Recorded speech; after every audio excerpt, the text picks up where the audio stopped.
္ဂလာပါကျွန်တော်ကိုထွန်းပါဒ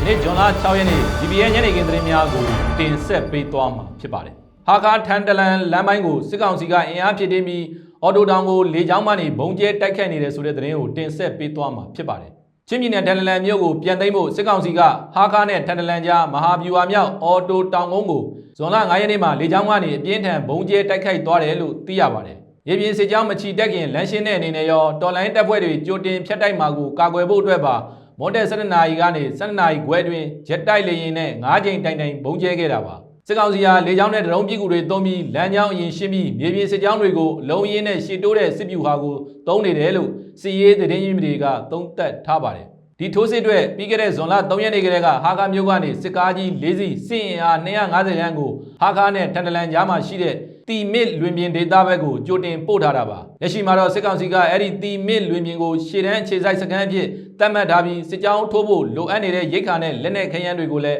အလုံးရင်းနဲ့ဖြည့်တင်းစုဆောင်းနေတာပါဒီနေ့နေ့လယ်ပိုင်းမှာတွင်ဂျက်ဖိုက်တာနဲ့9ကြိမ်လောက်ဇက်တိုက်လာကျဲသွားပါတယ်မိနစ်30အတွင်းမှာဒရက်ဆက်ဘုံကျဲတန်တွေကြားရတော့တိုက်ပွဲတွေပုံပုံပြင်းထန်လာမှာကိုဒေသခံအားလုံးကစိုးရိမ်နေကြပါတယ်လို့ဒေသခံတအုပ်က BBN ကိုပြောပါတယ်ဘုံကျဲခံရတဲ့အော်တိုတောင်ကုန်းဟာစီးရေးရအလွန်ရေးပါတဲ့ဂုံးမြစ်တစ်ခုဖြစ်ပြီး2024ခုနှစ်ကတည်းကတော်လိုင်းပူးပေါင်းတပ်ဖွဲ့တွေကသိမ်းပိုက်ထားတဲ့နေရာဖြစ်ပါတယ်ဒီကနေ့လေကြောင်းတိုက်ခိုက်မှုကြောင့်တော်လိုင်းတပ်ဖွဲ့တွေဘက်ကထိခိုက်ဒဏ်ရာရရှိမှုအခြေအနေကိုတော့မသိရသေးပါဘူးနောက်ထပ်သတင်းတစ်ပုဒ်အနေနဲ့ကိုကိုစုရွာကထွက်ပြေးလာတဲ့ပြူစောတိ80ကျော်ကိုလက်နက်18လက်နဲ့တူဖမ်းဆီးရမိရဲဆိုတဲ့သတင်းကိုတင်ဆက်ပေးသွားမှာဖြစ်ပါတယ်မကွေးတိုင်းပေါင်းမြို့နယ်အတွင်းကကိုကိုစုပြူရွာတိုက်ပွဲမှာထွက်ပြေးသွားတဲ့ပြူစောတိအယောက်80ကျော်ကို60မမစိတ်မြောင်းပါဝင်တနက်18လက်နဲ့ဖမ်းဆီးနိုင်ခဲ့တယ်လို့အညာမြေတပ်ပေါင်းစုရဲ့ထုတ်ပြန်ချက်အရသိရပါတယ်ပြီးခဲ့တဲ့ဇွန်လ4ရက်နေ့ကတည်းကပြူစောတိရာနယ်ချီနဲ့စစ်ကောင်စီတပ်သားတွေပါရှိပြီးပောက်ကိုတော်ရဲ့အားထားရဆုံးကိုကိုစုပြူရွာကိုတော်လိုင်းအင်အားစုတွေကသိမ်းပိုက်နိုင်ခဲ့တယ်လို့သိရပါတယ်အဲ့ဒီပြူရွာကြာဆုံးပြီးတဲ့နောက်ရွာတွင်းမှာရှိတဲ့ပြူစောတိတွေနဲ့သူတို့ရဲ့မိသားစုတွေစစ်ကောင်စီတပ်သားတွေဟာ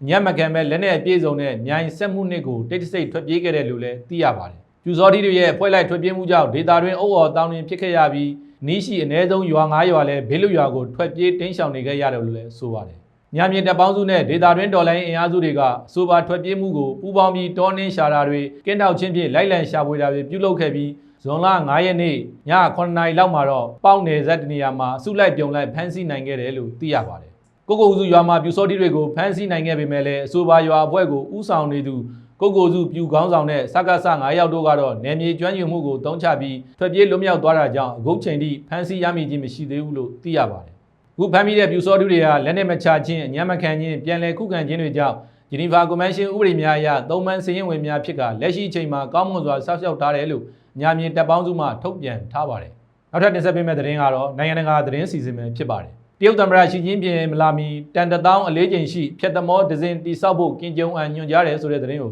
တင်ဆက်ပေးသွားမှာဖြစ်ပါတယ်မြောက်ကိုရီးယားကတန်ချိန်1000ခွဲတန်ဖြတ်သမောဒဇင်ကိုတိဆောက်ဖို့နဲ့ရှိုးဝဲရေအောက်လက်နက်တွေတီထွင်ဖို့ပြင်ဆင်နေတယ်လို့တရုတ်သမ္မတရှီကျင်းပင်မလာခင်နိုင်ငံပိုင်မီဒီယာတွေ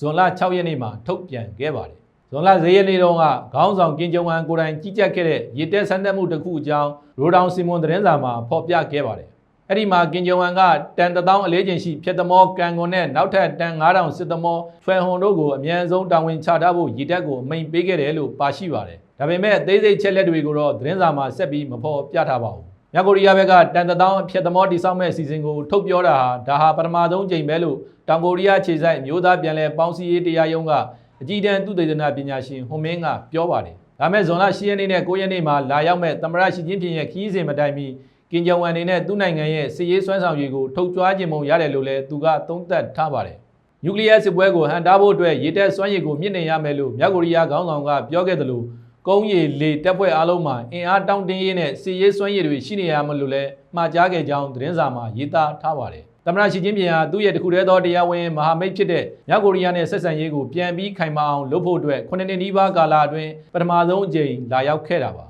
ဒီခင်းစဉ်ကြောင့်မကြေညာခင်ဇွန်လ10ရက်နေ့တုန်းကလည်းကင်ဂျုံအန်ဟာအသစ်ပွင့်လှစ်လိုက်တဲ့နျူကလ িয়ার ပစ္စည်းထုတ်လုပ်ရေးစက်ရုံကိုတွားရောက်ခဲ့ပြီးသူတို့ရဲ့နျူကလ িয়ার လက်နက်တိုက်ကိုအစမတန်တိုးချဲ့ဖို့တောင်းဆိုခဲ့ပါသေးတယ်ဒါအပြင်သတင်းစာမှာပါတဲ့ဓာတ်ပုံတစ်ပုံအရကင်ဂျုံအန်သမောကိုလာရောက်စစ်ဆေးတဲ့အချိန်မှာသူ့ရဲ့သမီးဖြစ်သူ10ကျော်တဲ့အရွယ်ဂျူအေးဟာလည်းအတူတူပါဝင်တာကိုတွေ့ရပါတယ်ပြီးခဲ့တဲ့2025မေလတုန်းကကြောင်ကျင်းစိတ်ကမ်းမှာလုပ်ခဲ့တဲ့ရေချပွဲအခမ်းအနားတစ်ခုမှာတန်9000တန်ဖြတ်သမောတစ်စင်းတစ်ချမ်းဆောင်ပြီးနင်းမြုပ်လူနီးပါးဖြစ်ခဲ့ဘူးတယ်လို့လည်းမြောက်ကိုရီးယားဘက်ကပြောခဲ့ဘူးပါတယ် အဲ့ဒီခန္ဓာကိုကြီးကျယ်နေတဲ့ကင်ဂျုံအန်ကဒီမတော်မဆမှုကိုအပြင်းထန်ရှုတ်ချပြီးဒါဟာလုံးဝခွင့်မလွတ်နိုင်တဲ့ရာဇဝတ်မှုပဲလို့တုံ့ပြန်ခဲ့ပါတယ်အဲ့ဒီနောက်ပိုင်းသမောကိုရာဂျင်စိတ်ကမ်းမှာပြန်ပြင်ပြီးတဲ့နောက်လမှာဒုတိယအကြိမ်ရေချပွဲထပ်လုပ်ခဲ့ပြီးအဲ့ဒီသမောကိုကန်ငုံလို့အမည်ပေးခဲ့တာဖြစ်ပါတယ်ဒီနေ့ဇွန်လ6ရက်နေ့ BBN ညနေခင်းသတင်းများကိုတင်ဆက်ပေးသွားတာဖြစ်ပါတယ်မိဘပြည်သူများကျမ်းမာရှင်လန်းကြပါစေခင်ဗျာ